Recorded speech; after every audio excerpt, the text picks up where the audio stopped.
Assalamualaikum warahmatullahi wabarakatuh. Baik, saya akan menjelaskan tentang mind mapping saya pertemuan 12, 13 dan 14. Yang pertama saya akan menjelaskan tentang pertemuan 12, yaitu berlakunya buku 2 KUH Perdata dan macam-macam benda. Pertama saya akan menjelaskan tentang berlakunya buku 2 KUH Perdata. Itu yang pertama, perubahan fundamental dalam hukum tanah di Indonesia. Jadi dengan berlakunya UPA terjadi perubahan yang bersifat mendasar dan fundamental pada hukum agraria di Indonesia, terutama bidang pertanahan.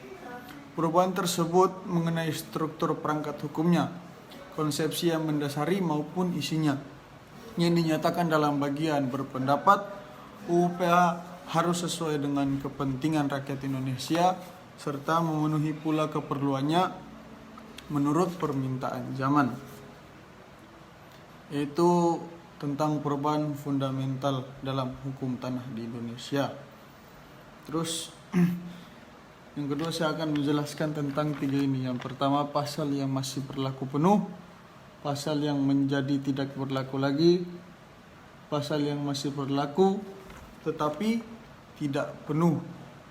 Itu yang pertama, pasal yang masih berlaku penuh, yaitu terdiri dari ada sekitar beberapa pasal, yaitu yang pertama pasal 505 serta pasal 203, pasal sampai dengan pasal 518 yang mengatur mengenai benda bergerak. Terus yang kedua pasal 612 dan pasal 613 yang mengatur mengenai penyerahan benda bergerak. Terus yang ketiga pasal 826 dan pasal 827 yang mengatur mengenai bewarning. Yang keempat itu pasal 830 dan pasal 830 sampai dengan pasal 1130 yang mengatur mengenai waris. Yang kelima pasal 1131 sampai pasal 1149 yang mengatur mengenai piutang yang diistimewakan atau privilege. Terus yang keenam pasal 1150 sampai pasal 1160 yang mengatur mengenai gadai.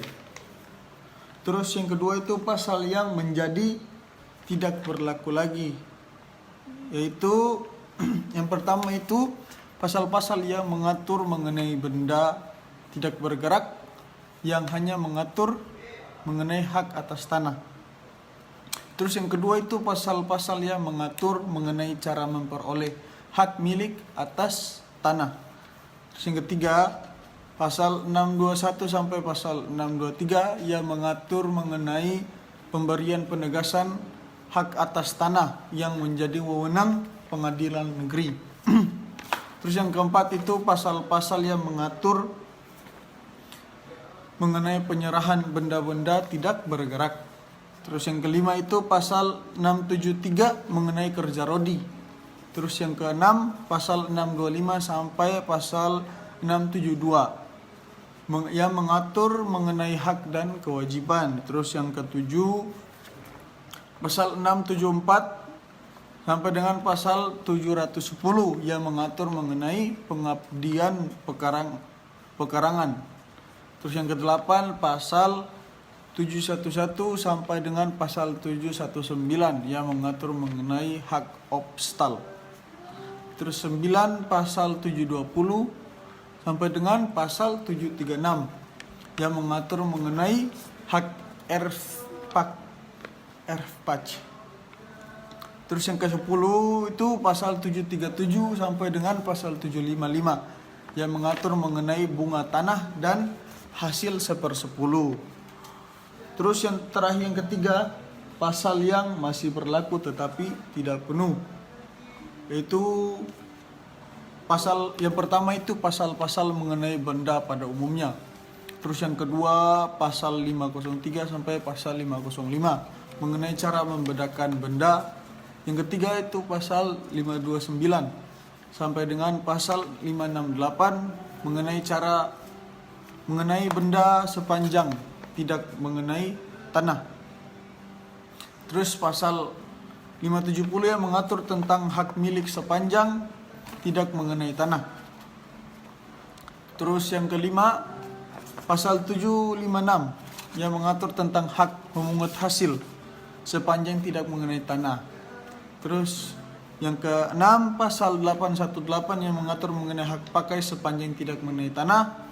Yang ketujuh itu pasal 1162 sampai dengan pasal 1232 yang mengatur mengenai hipotek sepanjang tidak mengenai tanah. Terus macam-macam hak tanah dalam pasal 16 UPA tahun 1960. Yaitu yang pertama macam-macam hak tanah dalam pasal tersebut, yaitu yang pertama hak atas tanah yang bersifat tetap, yaitu hak-hak atas tanah yang akan tetap ada selamanya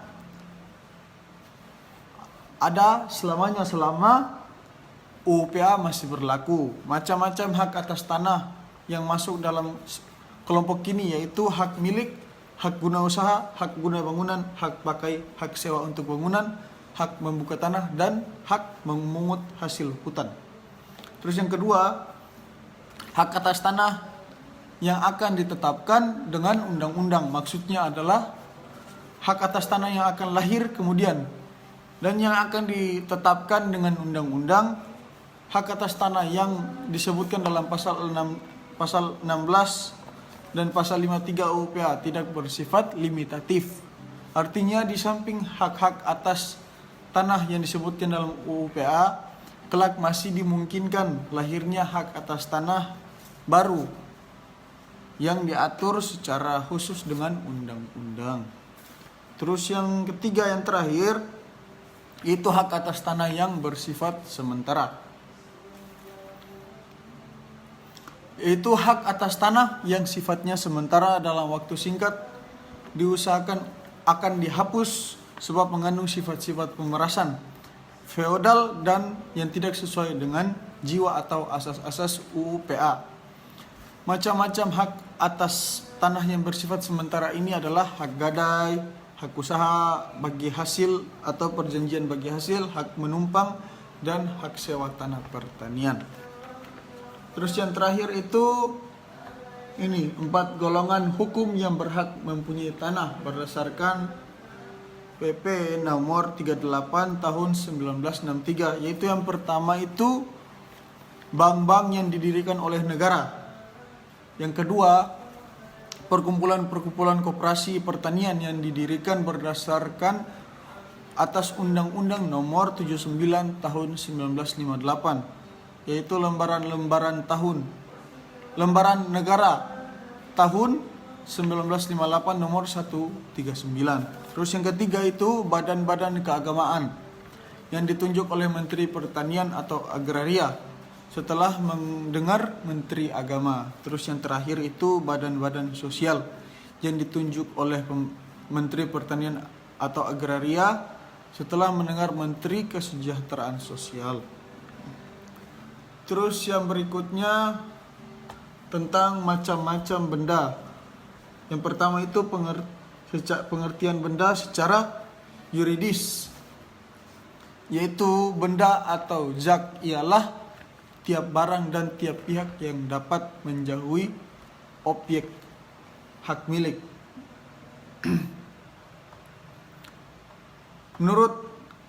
Terus yang kedua, menurut KUHP Perdata, benda dapat dibedakan beberapa macam. Yaitu yang pertama ada dua. Yang pertama benda bergerak dan yang kedua itu benda tidak bergerak. Yang pertama benda bergerak dapat dibedakan lagi menjadi benda yang tidak dapat dihabiskan dan benda yang dapat dihabiskan dan benda yang tidak dapat dihabiskan. Benda yang tidak dapat dihabiskan itu benda yang karena dipakai dapat menjadi habis. Terus yang kedua itu benda tidak bergerak.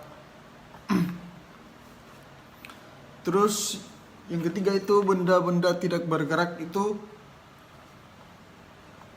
dibedakan menjadi dua, yaitu karena sifatnya dan karena ketentuannya.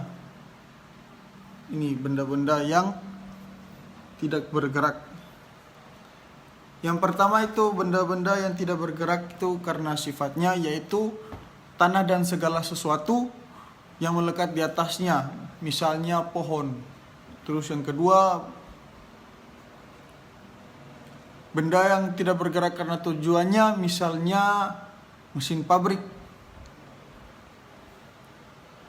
Terus yang keempat itu benda-benda yang bergerak dapat dibedakan menjadi dua lagi, yaitu karena sifatnya dan karena ketentuan undang-undang.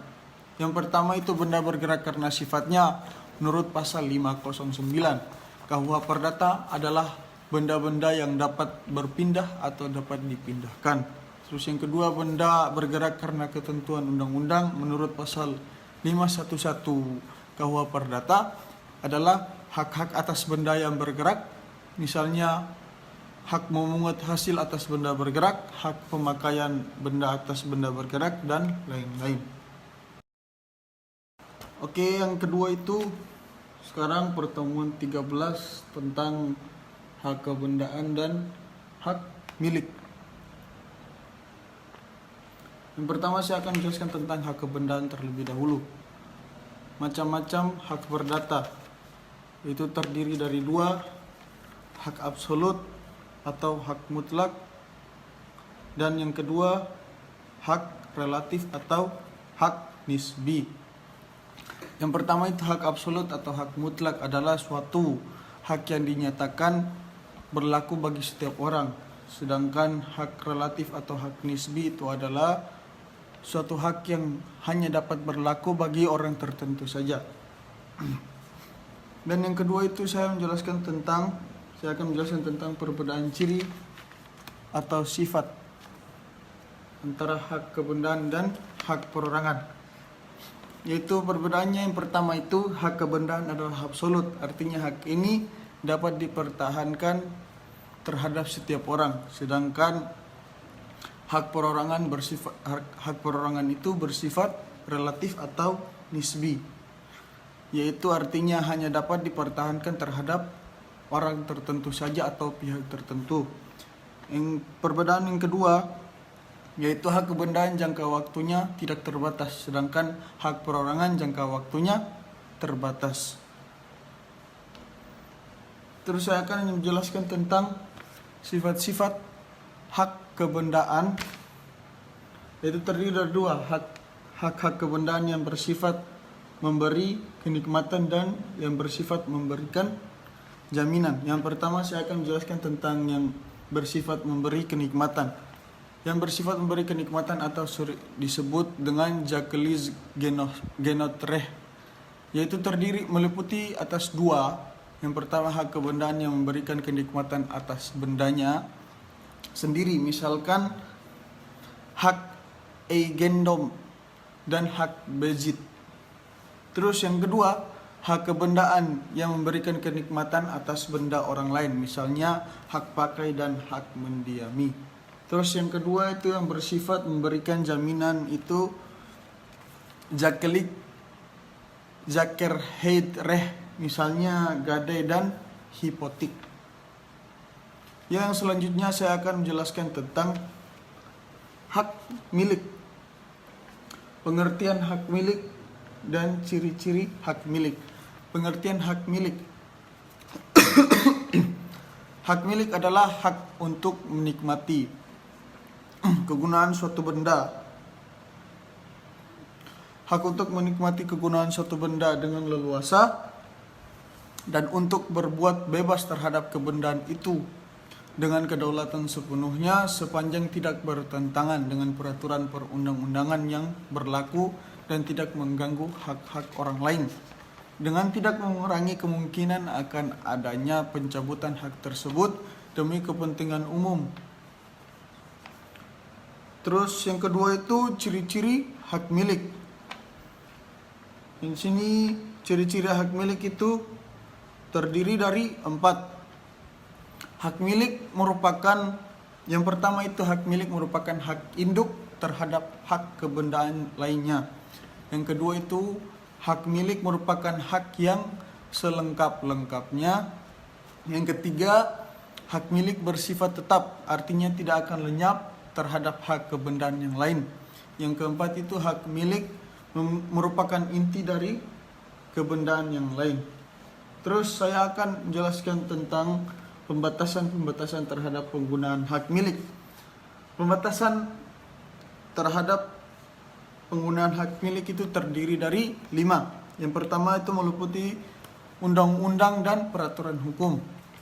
Dan yang kedua tidak menimbulkan gangguan. Yang ketiga kemungkinan adanya pencabutan hak. Yang keempat itu hukum tetangga. Dan yang kelima penyalahgunaan hak. Terus selanjutnya saya akan menjelaskan tentang cara memperoleh hak milik. Cara memperoleh hak milik itu ketentuan umum terdapat dalam pasal 612 ayat 1 BW bahwa penyerahan benda bergerak dilakukan dengan penyerahan nyata. Artinya penyerahan dari tangan ke tangan. Bila mana benda dengan jumlah yang besar berada dalam suatu gudang, maka penyerahan hak milik atas benda itu dapat dilakukan dengan penyerahan kunci dari gudang tersebut. Penyerahan demikian dinamakan penyerahan simbolik atau tradisio simbolik. Ini bukan pengecualian dari ketentuan umum, sebab penyerahan simbolik memberi juga kekuasaan yang nyata atas benda. Terus yang kedua saya akan menjelaskan tentang cara penyerahan. Yang ketiga maksudnya syarat-syarat penyerahan. Jadi syarat-syarat penyerahan ini di sini terdiri dari 4. Yang pertama, untuk sahnya penyerahan harus dipenuhi 4 syarat ini. Yang pertama itu alas hak, yaitu perjanjian konsensual obligator. Dan yang kedua itu ada penyerahan atau perjanjian kebendaan. Yang ketiga ada wewenang menguasai pihak yang menyerahkan. Dan yang terakhir itu ada itikat baik. Terus selanjutnya saya akan menjelaskan tentang cara memperoleh hak milik di luar pasal. Tadi kan di dalam pasal 584 KUH Perdata kan terdiri dari 5. Terus yang selanjutnya itu cara memperoleh hak milik di luar pasal 584 KUH Perdata itu terdiri dari 8. Yang pertama penjadian benda.